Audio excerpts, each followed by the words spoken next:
naman to ano, Mikey. Alam mo, mas gusto ko pang ganito, Mikey, na ulam. Malinis na ba? Kalinis Ito yan. yata yung sinasabi ni nanay kagabi, nakakuha siya ng ano. Hindi siya nakakuha. Oo. Okay na sa akin ganito ulam, Mikey. Tapos lagyan ng bagoong. May bago kayo? Ayan. Sarap.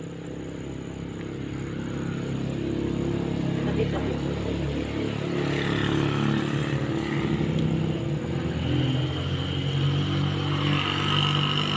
Kailangan kasi makadalawang store ako ngayon, Mikey. E di ano ma'am, mamayang hapon. Hindi kasi nakakita. Dapat na ano.